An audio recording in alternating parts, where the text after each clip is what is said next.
Can you hear? Can you hear? Can you hear? Because I am here. I am in Chiang Mai. I have the rest of the world outside my balcony. Quite a few of these podcast episodes, or most of them thus far, or so far, have been sort of walk and talk videos, or at least outside videos. And I am outside. I'm on my balcony. It's a simple balcony. It's in off Ratchadamli Road, and if you know Chiang Mai or if you know Santitam area, you might know that road. But I want to talk about a little bit Chinese New Year that's happening right now. There's an interesting post recently on, well, no, it wasn't an interesting post, it was one of my posts on social media or story or something that I posted, and it was concerning the countries that celebrate, first of all, Chinese New Year, and Thailand is one of those, and I'm in Chiang Mai, and it's the first, well, it's debatable as when Chinese New Year starts, but the weekend days, which are now coming, this is a Friday, this is the first of those days. But I posted something. I'm kind of a bit of a expert or specialist, and I have a podcast from a filmmaker relate to South Korea. There's certain things I do related to Korea, and they have the similar Lunar New Year, which is also known as Solal. I can never say it properly. I know how to write it in Hangul, in Korean text, but I can't always write it, which is crazy, because surely I should know what those letters are if I'm trying to pronounce it correctly. But I posted something that mentioned all the countries that celebrate Chinese New Year, and Thailand being one of them. Vietnam is another, Hong Kong is another, China is another, Taiwan, Indonesia. I haven't got this right in front of me, so I'm trying to remember these countries.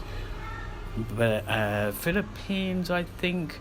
But I realised that 8 of these places I'd actually been to. But then I realised that actually Cambodia and Laos, which were not on this list, I have also been to, which do celebrate Chinese New Year. And that's not to say, of course, like England celebrates it, you know, in a way, like London celebrates it, has a massive thing at Trafalgar Square, but that's not. This is like a proper sort of, you know, it's a part of the culture, and so I don't know why they were omitted from that list, but they were.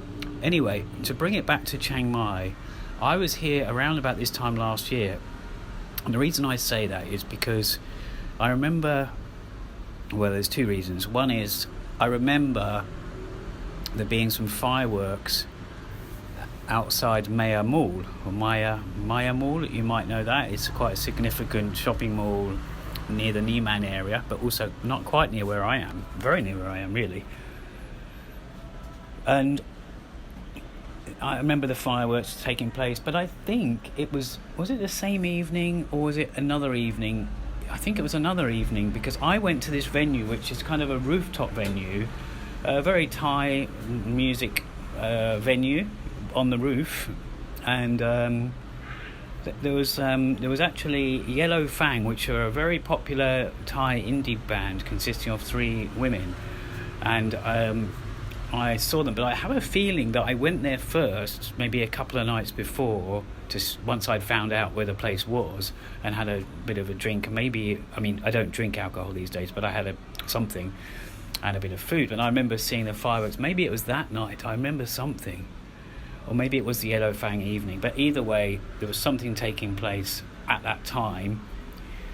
And now I haven't this year. I had intentions today to go to Maya Mall or even to the Chinatown area of Chiang Mai, but I'm not feeling 100%. I had COVID several weeks ago. I get these bouts of dizziness occasionally, which is another story.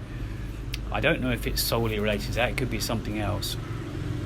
Anyway, and I just want to say that it's great, this little sort of community or area where I am, even though this is a tiny part of Chiang Mai. You know, you've got people wearing the red Chinese sort of colours. It's what China's known for, the dragons and the lanterns, and obviously the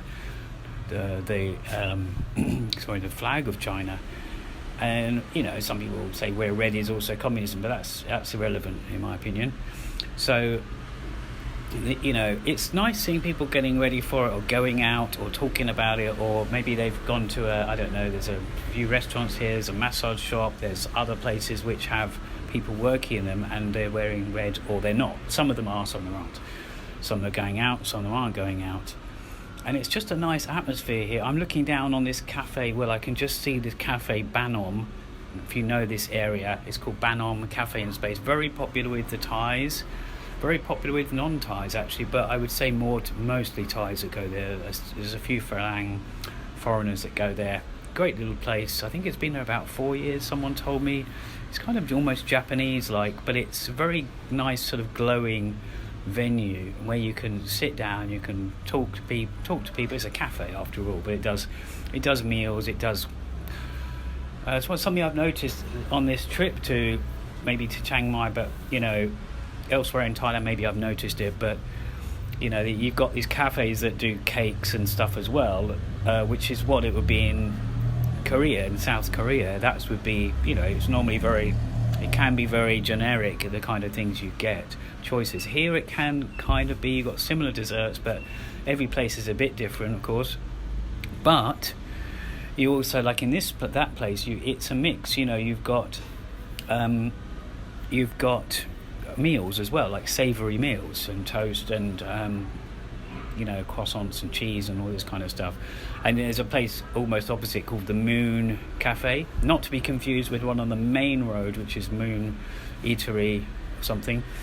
But this one, again, it's more coffee, kind of roti it does, but it also does meals, and it does smoothies, I think, and things like that. So it's a nice sort of mix. It's not, you could go these places and it's a cafe, but you could potentially have your breakfast, your lunch, your dinner, and your desserts there.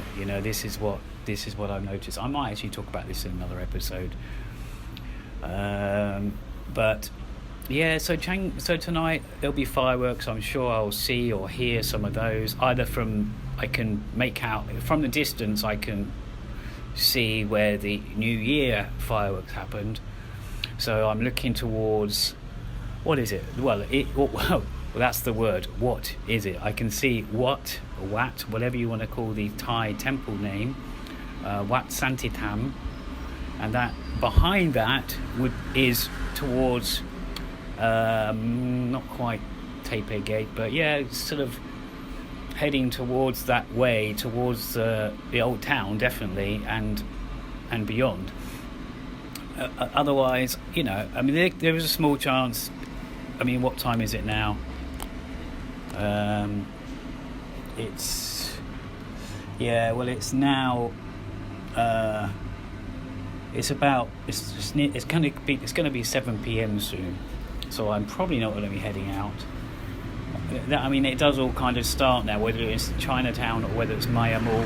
I'm sure many things are going on already, and all throughout the day. But I did have the intention of doing that today. But also, it's really hot today, really hot, and so yeah.